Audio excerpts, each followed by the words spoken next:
โพยังฝังหัวใจอายอยู่ครั้งเคยมีสู้ครั้งอยู่เคียงกายนวลนาจากเจ้ามา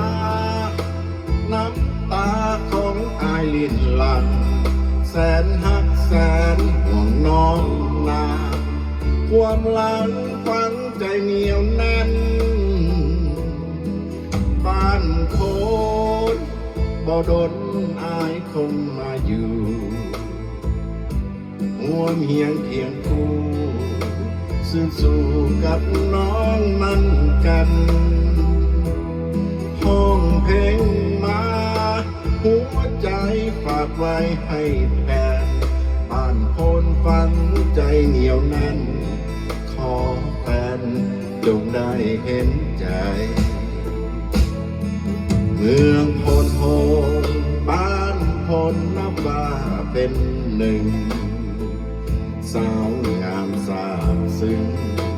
ติดตรึงหัวใจของอายอยู่เวียงจันทร์ทุกวันคิดถึงบ่ไหวยามนอนฝันเกี่ยวดวงใจนอนหลับไปอายฝันเห็นหน้าบ้านโพนเป็นโพนฝังใจอายอยู่ขอเพียงแต่สู้ฟังอยู่บ่ได้ลืมลาน้องจงคอยรอคอยก่อนอายเถิดนาปีนี้หรือว่าปีหน้าอายจะมาสู่ขอแต่งงาน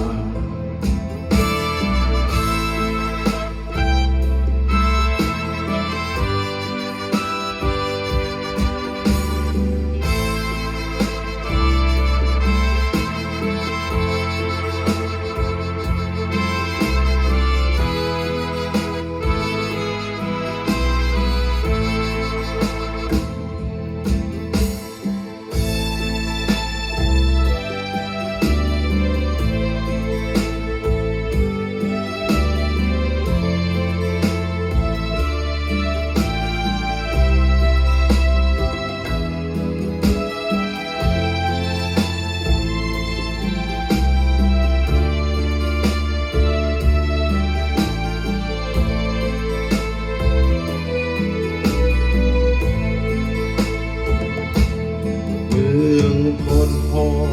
บ้านโพนนับว่าเป็นหนึ่งสาวงามสาบซึ้ง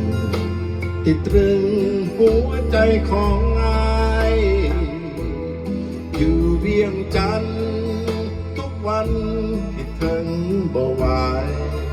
ยามนอนฝันเกี่ยวดวงใจนอนหลับไปอายฝันเห็นหน้าบ้านโพนเป็นโพนฝังใจอายอยู่ขอเพียงแต่สู้ฟังอยู่เคียงไกลนวลนาน้องจงคอยรอคอยก่อนอายเถิดนาปีนี้หรือว่าปีหน้าอายจะมาสู่ขอแต่งงาน